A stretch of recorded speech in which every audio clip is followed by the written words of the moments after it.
Greetings, Honorable Prime Minister, sir.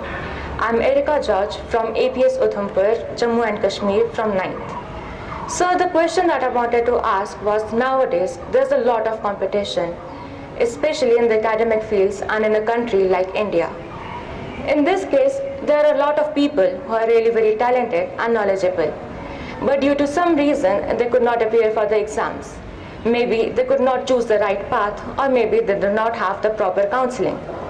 So sir, in this case, what can we do for these people so that the talent of these people does not go to a waste and instead can be utilized in a better and efficient way? Thank you, sir. Thank you, Erika.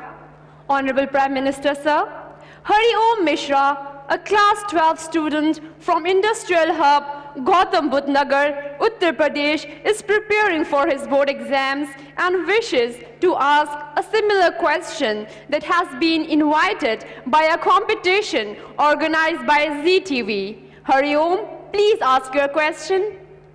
नमस्कार, मेरा नाम हरिओम मिश्रा है और मैं Cambridge school Noida की 12वीं कक्षा का छात्र हूँ। मेरा आज प्रधानमंत्री जी से सवाल है कि जैसा इस साल कॉलेज में एडमिशन की प्रक्रिया में काफ़ी बदलाव लाए गए हैं और इस साल बोर्ड परीक्षा के पैटर्न में भी काफ़ी बदलाव लाए गए हैं, तो इन सारे बदलावों के बीच में हम विद्यार्थी अभी बोर्ड परीक्षा पर ध्यान दें या फिर हम कॉलेज की एडमिशन की प्रक्रिया पर ध्यान दें, हम किस चीज़ को और अपनी तैयारी किस प्रकार करें?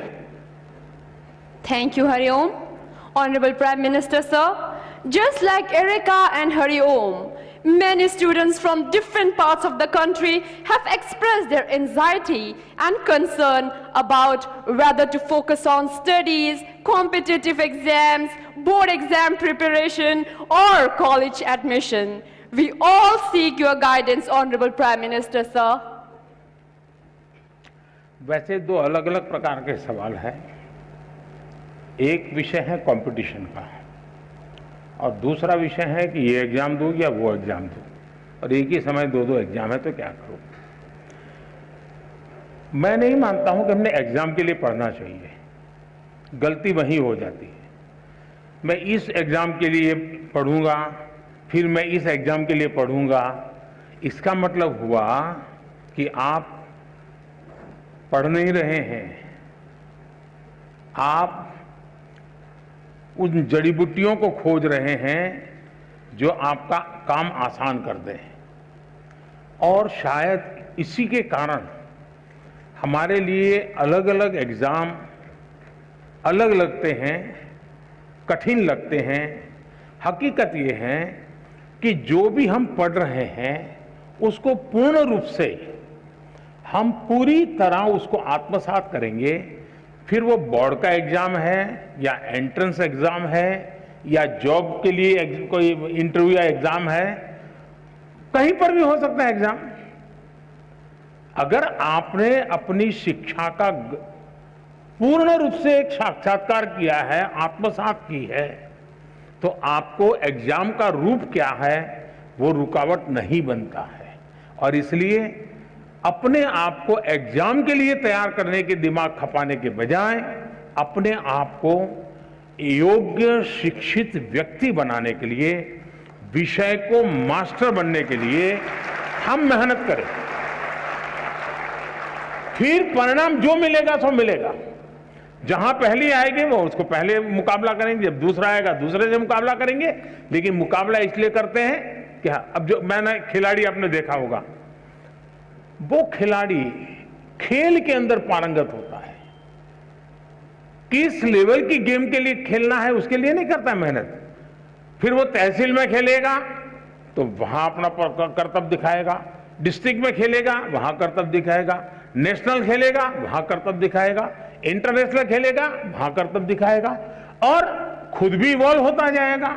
और इसलिए मैं मानता हूं कि हम फलानी एग्जाम के लिए ये जड़ी बूटी, उस एग्जाम के लिए ये जड़ी बूटी, उस चक्कर से निकल करके मेरे पास ये संपुट है, मैं लेकर के जा रहा हूं।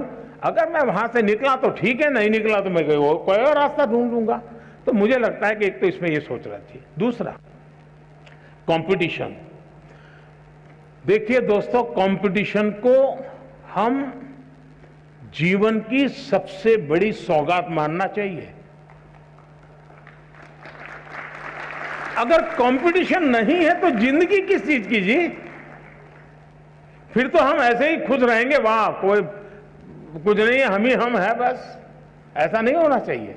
सचमुच में तो हमने कंपटीशन को इनवाइट करना चाहिए, तभी तो हमारी कसौटी होती है।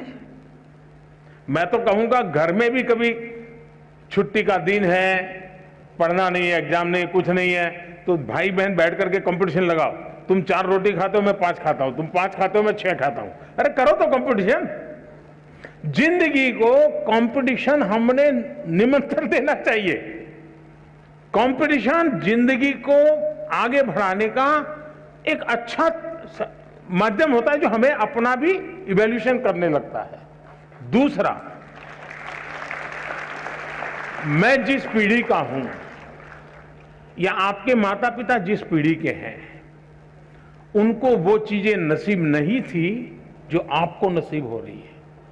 आप उस भाग्यवान जनरेशन में हैं जो भाग्य आपके पहले की किसी भी जनरेशन को इतनी बड़ी मात्रा में कभी नहीं मिला है। और वो है, जैसे कंपटीशन ज्यादा है तो चॉइस भी ज्यादा है, अवसर भी अनेक हैं।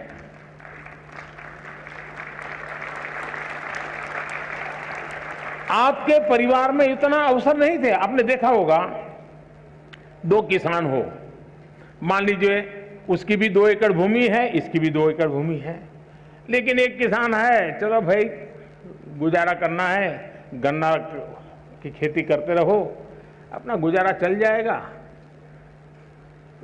दूसरा किसान है, वो सोचता है नहीं नहीं, 2 एकड़ भूमि है, ऐसा करूंगा, 1/3 ये करूंगा, 1/3 ये करूंगा, 1/3 ये करूंगा, पिछली साल ये किया था तो इस बार ये करूंगा, ये 2 चीजें नहीं करूंगा।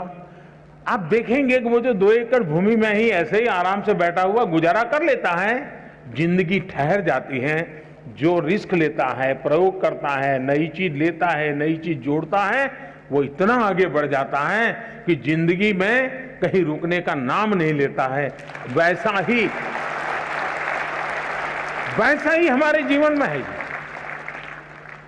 हमें गर्व करना चाहिए कि हम इतनी स्पर्धा के बीच में अपने आप को प्रूव कर रहे हैं, और हमारे पास अनेक चॉइस है। ये स्पर्धा नहीं तो वो स्पर्धा नहीं तो वो स्पर्धा नहीं तो वो, ये रास्ता नहीं तो ये रास्ता, ये रास्ता नहीं तो ये रास्ता। मैं समझता हूं कि हम इसको अपॉर्चुनिटी माने, एक अवसर माने, और मैं इन अवसर को छोड़ूंगा नहीं, मैं इस अवसर को कभी न कभी जाने नहीं दूंगा। ये भाव अगर पैदा करेंगे तो मुझे पक्का विश्वास है कि कंपटीशन आपके लिए इस युग के सबसे बड़ी सौगात के रूप में आप अनुभव करेंगे।